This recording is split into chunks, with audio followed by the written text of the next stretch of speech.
حضور صلی اللہ علیہ وسلم نے بڑی پابندی سے کیا، اور اللہ تعالیٰ نے قرآن پاک کے اندر بڑی تاکید کے ساتھ اس عمل کو بیان کیا۔ فَصَلِّ لِرَبِّكَ وَانْحَرْ کہ آپ صلی اللہ علیہ وسلم کو اللہ تعالیٰ نے حکم کہا کہ آپ نماز بھی پڑھیں اللہ کی رضا کے لیے، اور اللہ کے راستے میں جانوروں کی قربانی بھی کریں۔ اور جانور ایک آدمی 10 ذی الحج کو اگر 20-25 ہزار روپے یا 50 یا لاکھ روپے لگا کر وہ ایک جانور ذبح کرتا ہے، اور دوسرا آدمی 2-3-4 لاکھ روپے اللہ کے راستے میں صدقہ کر دیتا ہے لیکن جانور قربانی کا ذبح نہیں کرتا، تو اللہ تعالیٰ کے ہاں جو جانور کی قربانی کرنے والا انسان ہے اس کا عمل بہترین عمل ہوگا، اور دوسرے شخص کا جو عمل ہوگا وہ بہترین نہیں ہوگا، بلکہ قربانی کا بوجھ اس کے سر کے اوپر رہے گا، اور جو قربانی کا فریضہ اس نے چھوڑا ہے وہ اس کی قضا اس کے سر کے اوپر رہے گی، اور اس کا گناہ اس کے سر کے اوپر رہے گا۔ ہمارے ہاں ہم نے بے شمار قربانی کے اوپر اعتراضات سنے ہیں، لوگ پڑھے لکھے لوگ جو کافی سارا پڑھ جاتے ہیں وہ اعتراض بھی کرتے ہیں کہ یہ خون بہانے سے کیا ملتا ہے، اس سے بہتر ہے کہ کسی بچی کی شادی کر دو، اتنے مہنگے جانور لے کر ذبح کرنے کا اس کا کیا فائدہ ہے، اس سے بہتر ہے کہ کسی غریب کی امداد کر دو، کہ لوگ بھوکے مر رہے ہیں اور تم بکرے اور جانور اور اسی طرح سے گائے بیل لے کر تم ذبح کر رہے ہو۔ اصل میں ان لوگوں کو اس عمل کی حقیقت کا پتہ نہیں ہوتا کہ اس کا حکم اللہ کی طرف سے ہے اور یہ نبیوں کی سنت ہے، اور حضرت آدم علیہ السلام سے یہ سلسلہ شروع ہوا اور حضور صلی اللہ علیہ وسلم تک چل رہا ہے، اور قیامت تک یہ سلسلہ چلتا رہا ہے۔ اور اللہ تعالیٰ قرآن پاک میں فرماتے ہیں اِذْ قَرَّبَا قُرْبَانًا فَتُقُبِّلَ مِنْ أَحَدِهِمَا وَلَمْ يُتَقَبَّلْ مِنَ الْآخَرِ کہ حضرت آدم علیہ السلام کے 2 بیٹوں نے قربانی کی، اور سب سے پہلے جو زمین پر قربانی دی گئی ان 2 بیٹوں نے قربانی دی۔ اللہ تعالیٰ نے ایک کی قربانی کو قبول کر لیا اور ایک کی قربانی کو قبول نہیں کیا۔ وجہ یہ ہوتی تھی اس وقت کہ جب جانور جو بھی قربانی کرنے ہوتے تھے ان کو ذبح نہیں کیا جاتا تھا، بلکہ ان کا یہ معاملہ کیا جاتا تھا کہ ان کو ایک میدان میں باندھ دیا جاتا تھا، آسمانوں سے آگ آتی تھی یا بجلی آتی تھی، اور وہ جانوروں کو جن کی قربانی کو اللہ نے قبول کرنا ہوتا تھا وہ ان کو آ کر جلا دیتی تھی، گوشت بھی جل جاتا تھا کہ ان جانوروں کی قربانی کا گوشت بھی انسانوں کے لیے کھانے کا حکم نہیں تھا۔ یہ حضرت محمد صلی اللہ علیہ وسلم سے پہلے تک کا یہ سلسلہ اللہ تعالیٰ نے اسی طرح جاری رکھا، اور پھر ایک کی قربانی قبول ہوئی اور دوسری کی نہیں ہوئی۔ اسی طرح سے پھر حضرت ابراہیم علیہ السلام کے جب دور آیا تو اللہ تعالیٰ نے دعائیں مانگ کر ایک بیٹا دیا، اور بڑھاپے کی عمر میں جا کر بیٹا ملا، اور اس کا نام حضرت ابراہیم نے اسماعیل رکھا۔ اللہ نے حکم دیا کہ اب جاؤ اس کو جنگل میں چھوڑاؤ، جنگل میں چھوڑائے اللہ کے حکم کے مطابق۔ حضرت ابراہیم نے قربانی دی، اللہ نے اس جنگل کو مکہ بنا دیا، شہر بنا دیا اور آباد کر دیا، ہر لحاظ سے ہر برکتوں والا شہر بنا دیا، اس کو عزت والا شہر بنا دیا، پھلوں والا شہر بنا دیا، امن والا شہر بنا دیا۔ پھر اللہ تعالیٰ نے فرمایا کہ ابراہیم یعنی حکم نہیں دیا بلکہ حضرت ابراہیم نے خواب دیکھا کہ میں اپنے بیٹے کو ذبح کر رہا ہوں، خواب دیکھا، اور 3 دن لگاتار خواب دیکھا۔ 3 دنوں کے بعد ارادہ مکمل کر لیا کہ میں اپنے بیٹے کو ذبح کروں گا اللہ کے راستے میں اور قربانی دوں گا اپنے بیٹے کی۔ تو انہوں نے کوئی عقل استعمال نہیں کی کہ یہ نہیں سوچا کہ چلو اس کی جگہ کچھ اور کر دوں، بیٹے کو بھی کوئی ذبح کرتا ہے۔ میرے بھائیوں، جب اللہ کے حکم کے آگے عقل استعمال کریں گے تو یاد رکھنا سوائے گمراہی کے ہمارے ہاتھ میں کچھ بھی نہیں آئے گا۔ کوئی بھی عمل ہے اگر اللہ کا حکم ہے نبی کی سنت کے مطابق اس کو کرو، نبی کے طریقے کے مطابق کرو، وہ عمل عبادت بنے گا، اس کا ثواب ملے گا، اس کا فائدہ ہوگا۔ اور اگر عقل استعمال کریں گے، قیاس استعمال کریں گے تو گمراہ ہوں گے۔ حضرت آدم علیہ السلام کو جب اللہ تعالیٰ نے پیدا کیا تو کہا کہ اس کو سجدہ کرو، تو شیطان نے کہا کہ اس نے سجدہ نہیں کیا۔ اللہ نے پوچھا تم نے سجدہ کیوں نہیں کیا؟ کہنے لگا، اس نے عقل استعمال کی، کہنے لگا انا خیر من خلقتنی من نار وخلقته من طین، کہ اللہ میں اس سے بہتر ہوں، میں اس کو کیسے سجدہ کر لوں؟ تو نے مجھے آگ سے پیدا کیا اور اس کو مٹی سے پیدا کیا، میں اس سے اعلیٰ ہوں، افضل ہوں، میرا مادہ اعلیٰ ہے، افضل ہے، میں اس کے سامنے کیسے جھک جاؤں؟ تو اللہ تعالیٰ نے کہا فاخرج منہا فإنک رجیم، تو یہاں سے نکل جا اور تم مردود ہیں، وَإِنَّ عَلَيْكَ اللَّعْنَةِ إِلَىٰ يَوْمِ الدِّينِ، اور قیامت تک تجھ پر اللہ کی لعنت برستی رہے گی۔ اور وہ انسان گمراہ ہو گیا۔ انسان کی شان و شوکت، انسان کی عظمت، انسان کی عزت، انسان کا مقام، انسان کی کامیابی، انسان کا اخلاق، انسان کی زندگی کی خوبصورتی، انسان کی زندگی کا حسن، انسان کی زندگی کی کامیابی، انسان کی موت کی خوبصورتی، انسان کی قبر کی اچھی زندگی، میدان محشر کی خوبصورتی، یہ اللہ کی تابعداری میں ہے اور نبی صلی اللہ علیہ وسلم کی سنت پہ چلنے میں ہے، اور اس کے علاوہ کچھ بھی نہیں۔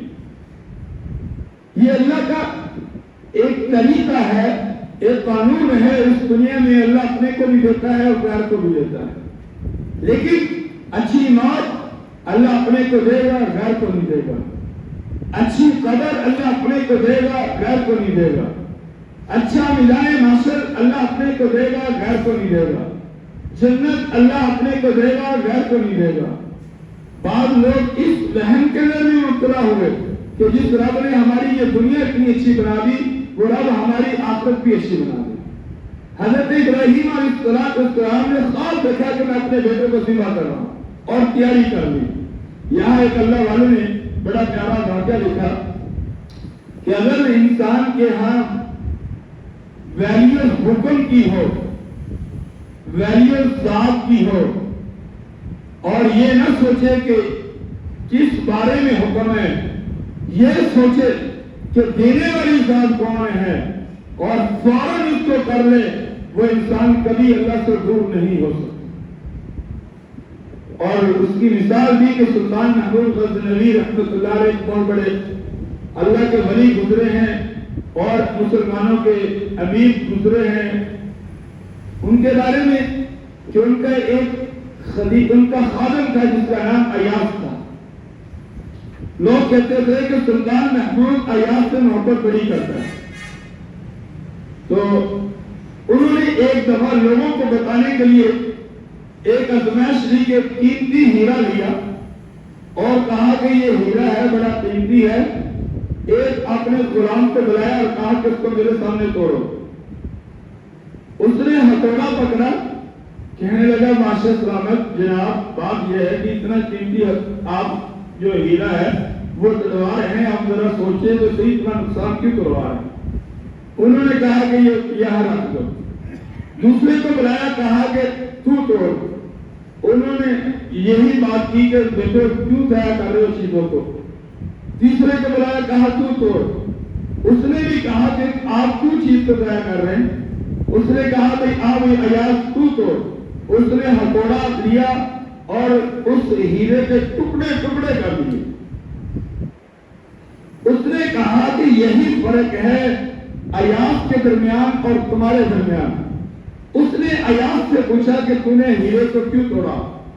کہا کہ جناب ہیرا بڑا قیمتی تھا، لیکن جب آپ نے حکم دیا، آپ کا حکم میرے سامنے ہیرے کی قیمت سے زیادہ قیمتی تھا، اور آپ کے حکم کے اوپر اگر 1000 ہیرے بھی ہوتے اور آپ مجھے کہہ دیتے تو میں ان کو اسی طرح توڑ دیتا۔ تو میرے بھائیوں، اصل بات ہوتی ہے اللہ کے حکم کی، اللہ کی تابعداری کی۔ اگر انسان کی اللہ سے محبت ہو، انسان کا اللہ سے لگاؤ ہو، اللہ کے حکم کی ویلیو ہو، انسان کی نظر میں کوئی مقام ہو، وہ انسان نہ گرمی دیکھے گا، نہ سردی دیکھے گا، نہ چھوٹے بھی دیکھے گا، نہ بڑے دن دیکھے گا، نہ رات دیکھے گا، نہ دن دیکھے گا، نہ اپنا سکون دیکھے گا، نہ اپنی تکلیف دیکھے گا، نہ اپنی خوشی دیکھے گا، نہ اپنا غم دیکھے گا. وہ دیکھے گا تو صرف ایک اللہ کا حکم دیکھے گا، اور اللہ کے حکم کے لیے وہ اپنے آپ کو ہر پریشانی میں ڈالنے کے لیے تیار ہوگا. اب دیکھو جو آج کل فجر کی نماز نہیں پڑھتے، ان کے یہاں نیند زیادہ محبوب ہے اللہ کے حکم کے آگے. اللہ کا حکم اگر ان کو پتہ چل جائے کہ اللہ کا حکم کتنا قیمتی ہے، اللہ کی قسم ان کے لیے فجر کی نیند کی کوئی ویلیو نہ ہو. جب آتی نا الصلاۃ خیر من النوم کہ نیند، نماز نیند سے بہتر ہی اللہ کا حکم ہے. اور سونے والے کے یہاں کیا ہے کہ نیند النوم خیر من الصلاۃ، کہ نیند نماز سے بہتر ہے، وہ سوتے رہتے. اسی طرح سے حضرت ابراہیم علیہ السلام نے خواب دیکھنے کے بعد مکمل تیاری کر لی، اور فلما بلغ معه السعي قال يا بني اني ارى في المنام اني اذبحك فانظر ماذا ترى. بیٹے سے پوچھ لیا کہ میں تجھے ذبح کر رہا ہوں، تیری رائے کیا؟ صرف دیکھنا چاہتے تھے. یہ نہیں کہ بیٹا اگر انکار کر دیتا تو وہ رک جاتے. پورا ارادہ کر لیا تھا، صرف بیٹے کی رائے مطلوب تھی تاکہ بیٹے کو بھی مقام ملے. بیٹے نے کہا قال یا ابت افعل ما تؤمر ستجدنی ان شاء اللہ من الصابرین، کہ آپ جو حکم آپ نے ملا آپ کریں، اور انشاءاللہ اگر اللہ نے چاہا تو مجھے آپ صبر کرنے والوں میں سے پائیں گے. اور پھر اس کے بعد تیار ہوئے. شیطان نے روکا آ کر، اور حضرت ابراہیم نے ان کو کنکر مارے، اور اللہ نے وہ حاجیوں کے لیے وہ عمل جو ہے رکھ دیا. اور اس کے بعد حضرت ابراہیم علیہ السلام اپنے مقصد میں کامیاب ہوئے. فلما اسلما وتلہ للجبین، جب دونوں نے اپنے آپ کو اللہ کے حکم کے آگے جھکا دیا، اپنی نشانی کو زمین پہ ڈال دیا. اور ہم نے پڑھا کتابوں کے اندر کہ حضرت اسماعیل علیہ السلام جب زمین پر لیٹ رہے ہیں اور بڑا احترام اور ادب، ایک کتاب میں پڑھا کہا کہ ابا جان آپ میرے کپڑے جو ہیں وہ سمیٹ دیں، کہیں میرے کپڑے پہ پر خون لگے گا اور میری ماں میرے کپڑوں کو دیکھے گی، کہیں میری محبت میری ماں کے دل میں نہ آ جائے. اور پھر ایک بات یہ بھی ہم نے پڑھی کہ حضرت اسماعیل نے کہا کہ ابا جان آپ میرے ہاتھ پاؤں باندھ دے، میں اس لیے نہیں بنوا رہا کہ اگر میں بھاگ جاؤں گا، بلکہ میں اس لیے بنوا رہا ہوں جب آپ میرے گلے پہ پرچھوی چلائیں گے تو مجھے تکلیف آئے گی اور میرا جسم حرکت کرے گا، اور اس حرکت کی وجہ سے میرے جسم سے نکلنے والا خون آپ کی کپڑوں پہ پڑے گا. اگر قیامت کے دن مجھ سے اللہ نے پوچھ لیا کہ اسماعیل تیری وجہ سے تیرے باپ کے کپڑے خراب ہوئے، تو میں اپنے رب کو کیا جواب دوں؟ کیسا دین ہے میرے بھائیوں! اس دین کے اندر اللہ نے کسی کے لیے کوئی تکلیف نہیں رکھی، نہ اولاد کے لیے، نہ ماں باپ کے لیے، نہ خاوند کے لیے، نہ بیوی کے لیے، نہ بہنوں کے لیے، نہ بھائیوں کے لیے، نہ رشتہ داری کے لیے، نہ برادری کے لیے، نہ دوستوں کے لیے، نہ تاجر کے لیے، نہ دکاندار کے لیے، نہ زمیندار کے لیے، نہ مسلمان کے لیے، نہ امیر کے لیے، نہ غریب کے لیے. جب بھی تکلیف آتی ہے اللہ کا، جب ہم اللہ کے حکم کو پشت ڈالتے ہیں اس وقت پریشانی آتی ہے، اس وقت تکلیف آتی ہے. اگر اللہ کی پوری تابعداری ہمارے دلوں میں ہو، اللہ کی محبت ہو، اللہ کا قانون ہو، اللہ کا دین ہماری زندگی میں ہو، نبی کی سنت ہماری زندگی میں ہو، اللہ کی قسم صبح کو بھی بھارے ہیں، شام کو بھی بھارے ہیں، گرمیوں میں بھی بھارے ہیں، سردیوں میں بھی بھارے ہیں، اور سکون ہی سکون. اور اللہ تعالیٰ نے اس کی جگہ پہ وَفَدَيْنَاهُ بِذِبْحٍ عَظِيمٍ، اس کی جگہ پہ کنڈا بھیجا اور کہا کہ اس کی جگہ پہ تم اس کی قربانی کرو. اور اس امت محمدیہ کے لیے وہ قربانی مشروع ہوگی. اور سب سے بڑا احسان یہ کیا کہ اپنے ہاتھوں سے اپنے جانور کو ذبح کرو، اور ذبح کرنے کے بعد اس کا جو گوشت ہے وہ اپنے ہاتھوں سے تقسیم کرو، لوگ کھائیں، خود کھاؤ، رشتہ داروں کو کھلاؤ، اور اسی طرح سے غریب لوگوں کو کھلاؤ. اور یہ حضور کے صدقے سے ہمیں ملا. پہلے یہ قربانی تھی کہ آسمانوں سے بجلی آتی اور وہ جلا لیتی، نہ گوشت کھا سکتے تھے، نہ جانور کو ذبح کر سکتے تھے. لیکن امت محمدیہ کے عیبوں پہ پردہ ڈالنے کے لیے تاکہ لوگوں کے سامنے یہ رسوا نہ ہو. پہلے لوگ حرام کے پیسوں کا جانور لیتے, بجلی نہیں چلاتی اور لوگوں کے سامنے رسوا ہو جاتا. لیکن اللہ نے امت پہ یہ احسان کیا کہ اگر چلو مجھے پتا ہے, تجھے پتا ہے, تیرے گناہوں کا کسی اور کو میں نے پتا نہیں چلنے دینا, اپنے ہاتھوں سے اپنے جانور کو ذبح کر, اللہ کا نام لے کر تکبیر پڑھ کر تو ذبح کر, اور اس کے بعد دعا کر کے اس کے گوشت کو تسلیم کر دے. جیسا بھی ہوگا مجھے پتا ہوگا, تجھے پتا ہوگا, کسی کو پتا نہیں. اور یہاں پہ احسان ہے اللہ تعالیٰ کہ جانور کا گوشت بھی اس امت کے لیے حلال ہو گیا, اور ذبح کرنے والے کے عیبوں پہ پردہ بھی ڈال دیا گیا کہ اگر حرام کے پیسے کا بھی ہوگا تو اللہ کو پتا ہوگا, اس کرنے والے کو پتا ہوگا, تیسرے کو پتا نہیں چلے گا. کہیں توبہ کر لے اور اللہ کی طرف سے اس کو توفیق مل جائے. میرے بھائیوں, وَلِكُلِّ أُمَّةٍ جَعَلْنَا مَنسَكًا, اللہ تعالیٰ نے قربانی ہر امت کے لیے بنائی اور اس عبادت کو مشروع کیا. اور ان 10 دنوں میں فرمایا کہ 9 سے لے کر جو آگے عید کے 3 دن ہیں, فرمایا کہ تم اللہ اکبر لا الہ الا اللہ واللہ اکبر وللہ الحمد ان کا ذکر کرو. ہر نماز کے بعد بلند آواز سے ان کو پڑھو, اور پھر عید کے دن جب آ رہے ہو ان کو بلند آواز سے پڑھتے ہوئے آؤ, اور جب واپس جاؤ تو ان کو بلند آواز سے پڑھتے ہوئے جاؤ. اور یہ ذکر بھی مشروع قرار دے دیا. اور پھر فرمایا کہ 10 کو اپنے ہاتھوں سے جانور کو ذبح کرو. ایک حدیث میں آتا ہے کہ آپ صلی اللہ علیہ وسلم نے حضرت فاطمہ کو کہا کہ آ بیٹی, اپنے جانور کے پاس خود آ کر کھڑے ہو اور حاضر ہو, اور اس جانور کو اپنی موجودگی میں ذبح کرو, اور جب اس جانور کا خون زمین پر گرے گا اللہ تبارک و تعالیٰ تمہارے گناہوں کی بخشش کا اعلان فرما دے. اور یہ ایک جگہ فرمایا, آپ صلی اللہ علیہ وسلم نے فرمایا کہ ذبحوا, کہ لوگوں قربانی کرو. کیوں؟ فرمایا کہ فإنها من سنت ابراہیم, یہ تمہارے باپ حضرت ابراہیم علیہ السلام کی سنت ہے. اور ایک حدیث میں آپ صلی اللہ علیہ وسلم نے فرمایا من وجد ساعة, جو آدمی وسعت پاتا ہے اس کو چاہیے کہ وہ ان یضحی, کہ وہ جانور کو قربان کرے. اور پھر آگے بڑی سختی سے فرمایا ومن لم یضحی, جو آدمی جانور قربان نہیں کرتا اور قربانی نہیں کرتا, فرمایا فلا یقربن مصلانا, فلا یقربن مصلانا, فرمایا کہ وہ آدمی ہماری عیدگاہوں کے قریب بھی نہ آئے, اس کو کوئی ضرورت نہیں اس کی نماز پڑھنے کی. آپ صلی اللہ علیہ وسلم نے بڑی سختی کے ساتھ فرمایا کہ وہ آدمی عیدگاہ کے قریب بھی نہ آئے.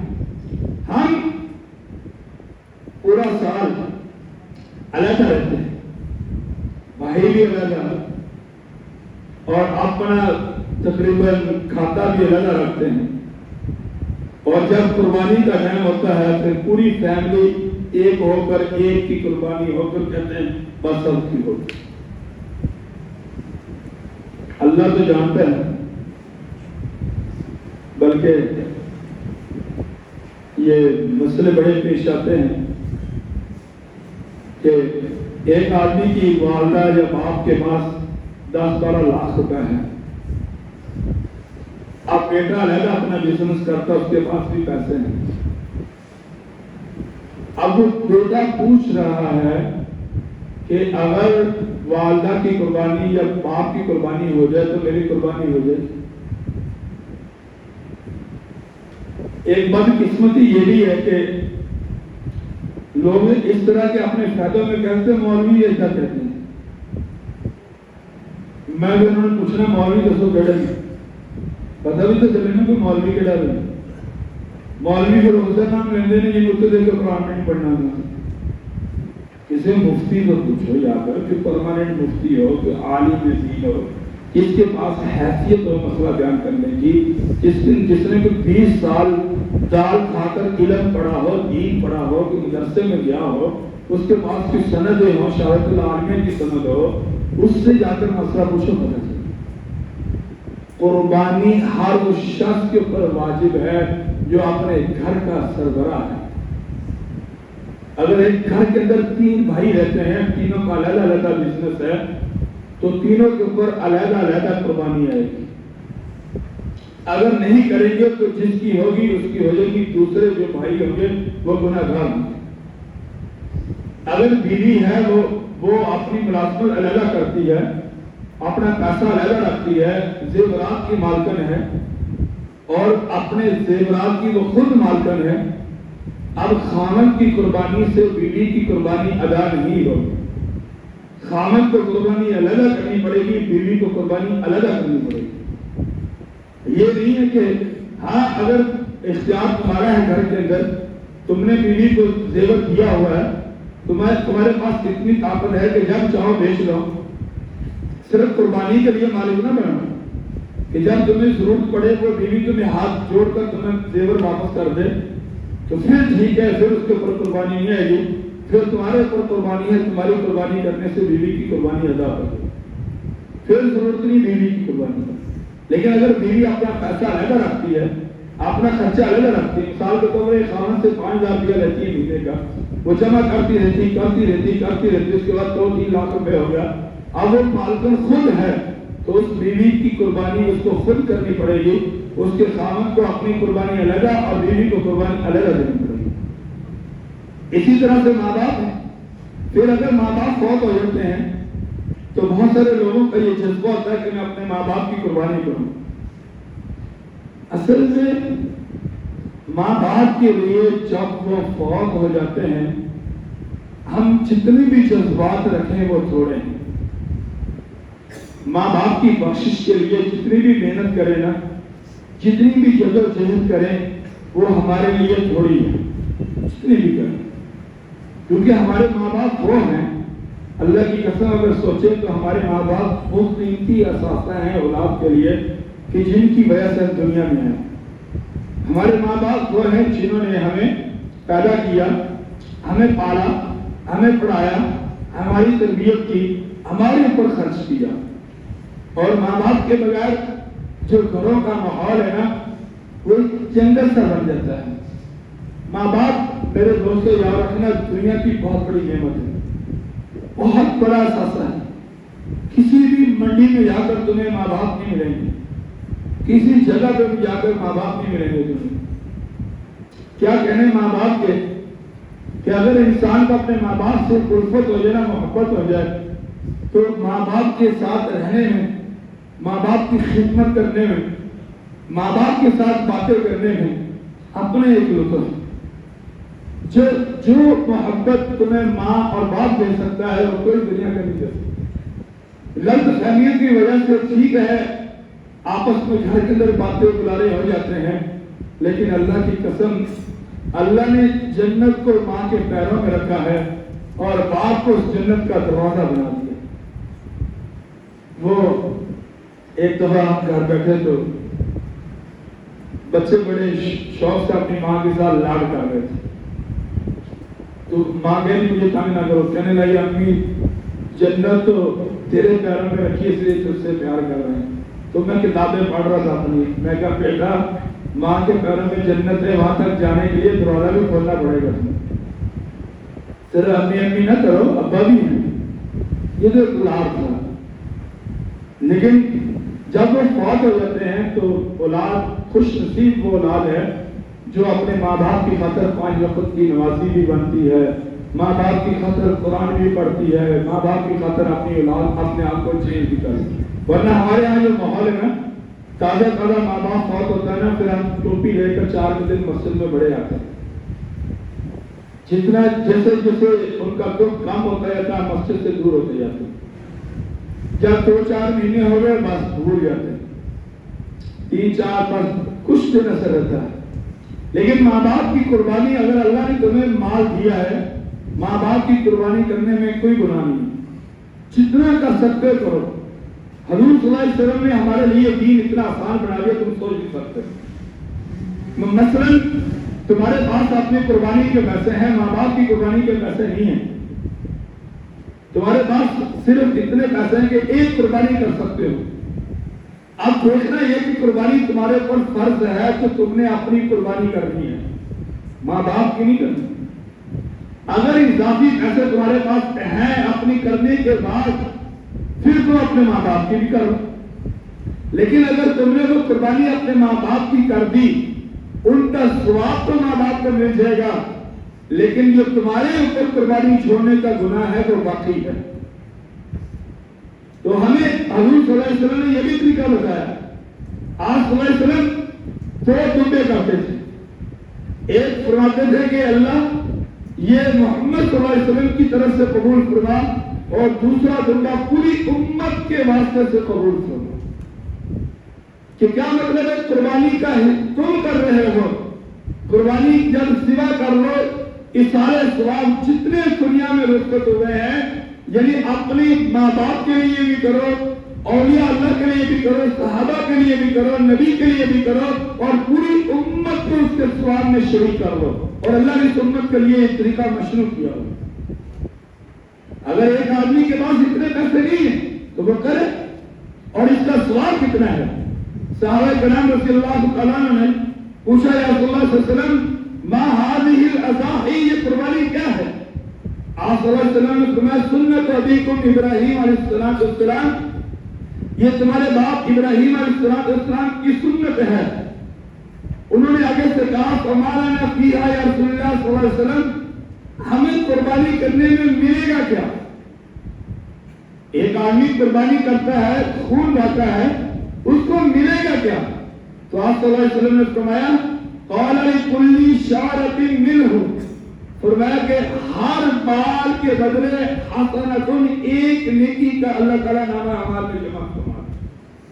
ہر بال، جتنے جانور کے اوپر بال ہوں گے، اور بال آج تک کوئی مائی کا لال جانوروں کے بال نہیں گن سکا، کوئی نہیں گن سکا، ان گنت بالوں کے بدلے میں ان گنت نیکیاں فرمایا کہ تمہارے نامہ اعمال میں اللہ جمع فرما دے۔ کہا یا رسول اللہ صلی اللہ علیہ وسلم اس کا چمڑا، فسوق یا رسول اللہ صلی اللہ علیہ وسلم، جو اس کے اوپر کھال ہوگی یہ چمڑا ہوگا، فرمایا کہ وہ بھی اللہ کے راستے میں دے دو۔ فرمایا کہ پھر فرمایا کہ بکل شعرۃ حسنۃ، اور جو کھال اللہ کے راستے میں دو گے، فرمایا کہ اس کے بھی ہر ذرے کے بدلے، ہر بال کے بدلے اللہ تعالیٰ علیحدہ سے تمہارے نامہ اعمال میں ثواب جمع فرما دے۔ اور ایک حدیث میں آپ صلی اللہ علیہ وسلم نے فرمایا ما عمل ابن آدم من عمل، کہ ابن آدم جو بھی قربانی کے دن یعنی 10 حج کو جو بھی عمل کرتا ہے، احب الی اللہ من احراق الدم، فرمایا کہ سب سے زیادہ محبوب عمل جو اللہ کو اس دن پسند ہوتا ہے، فرمایا وہ خون کا بہانا ہوتا ہے۔ انسان جتنا مرضی صدقہ کر لے، لیکن ایک آدمی جانور قربانی کا ذبح کر رہا ہے، فرمایا کہ وہ آدمی اللہ کے ہاں سب سے زیادہ محبوب ہوگا۔ اور فرمایا وَإِنَّهُ لَيُؤْتَى يَوْمَ الْقِيَامَةِ، فرمایا قیامت کے دن اس کو لایا جائے گا۔ کس طرح لایا جائے گا؟ فرمایا کہ اس کے بالوں کو اور اس کے ناخن کو اور اس کے چمڑے کو اور اس کے گوشت سب کو لایا جائے گا، اور فرمایا کہ اللہ تبارک و تعالیٰ ان کے برابر ترازو میں رکھ کر تمہارے نامہ اعمال میں نیکیاں جمع فرمائیں گے۔ اور فرمایا کہ ایک قطرہ خون کا جب زمین پر گرتا ہے، فرمایا کہ اس کے گرنے سے پہلے اللہ تبارک و تعالیٰ تم پہ اپنی رضا کا اعلان فرما دیتے ہیں۔ ایسا پیارا اور محبوب عمل ہے، اور خوش نصیب ہے وہ لوگ جن کو اللہ تبارک و تعالیٰ نے اس عمل کی توفیق عطا فرمائی ہے، اور وہ لوگ جو یہ عمل کرتے ہیں۔ حضور صلی اللہ علیہ وسلم اقام بالمدینہ 10 سنین، آپ صلی اللہ علیہ وسلم 10 سال مدینہ میں رہے، اور آپ صلی اللہ علیہ وسلم ہر سال قربانی کیا کرتے تھے۔ اب قربانی کرنے کے بعد جو قربانی کا گوشت ہے اس کو اچھی طرح سے ہمیں سوچنے کی اور سمجھنے کی ضرورت ہے، جس پہ ہم مار کھاتے ہیں۔ پہلی بات تو یہ ہے کہ قربانی کا گوشت کرنے کے بعد سارا بھی رکھا جا سکتا، کوئی گناہ نہیں، یہ یاد رکھنا۔ بعض لوگ کہتے ہیں کہ 3 دن سے زیادہ رکھنا گناہ ہے، یہ غلط ہے۔ صرف مدینہ کے اندر چند لوگ آئے، یہ ابو داؤد کے اندر یہ حدیث ہے، وہ تھوڑی سی حدیث پڑھتے ہیں، تھوڑی سی۔ مدینہ کے اندر چند لوگ آئے اور غریب تھے، آپ نے کہا کہ اے مدینہ والوں 3 دن کے اندر اپنا قربانی کا گوشت ختم کر دو۔ 3 دن کے اندر صحابہ نے کر لیا۔ اگلے سال صحابہ پریشانی حالت میں آئے، کہنے لگے یا رسول اللہ ہم تو قربانی کے گوشت سکھاتے بھی تھے، اس سے بہت ساری چیزیں بناتے تھے، چمڑے سے بہت ساری چیزیں بناتے تھے، ہم پریشان ہیں، آپ بتائیں اب ہم کیا کریں؟ فرمایا کرو جو کچھ کرنا تم۔ کہا آپ نے پچھلے سال روکا تھا، کہا پچھلے سال میں نے غریبوں کی وجہ سے روکا تھا، اب اللہ نے ہماری غربت ختم کر دی ہے، اب تمہاری مرضی جیسے مرضی استعمال کرو، جو مرضی بناؤ اور کتنے دن مرضی رکھو۔ یہ ابو داؤد کے اندر کتاب الضحیہ کے اندر یہ حدیث موجود ہے۔ اب سنت طریقہ قربانی کا کیا ہے؟ گوشت کا 3 حصے کر دو، ایک جیسے 3 حصے کر دو، ایک حصہ اپنا، ایک حصہ پکاؤ اور اپنے رشتہ داروں کو کھلاؤ تاکہ صلہ رحمی کا ثواب ملے۔ جتنے بہن بھرا، جتنے دائیں بائیں آگے پیچھے جو بھی ہیں ان کو پکا کر ان کو کھلاؤ۔ یہ اللہ کے نبی کی سنت ہے اور ان کا یہ حکم بھی کہہ لو، جو مرضی کہہ لو۔ تیسرا حصہ کیا کرنا ہے؟ وہ کیا کرنا ہے؟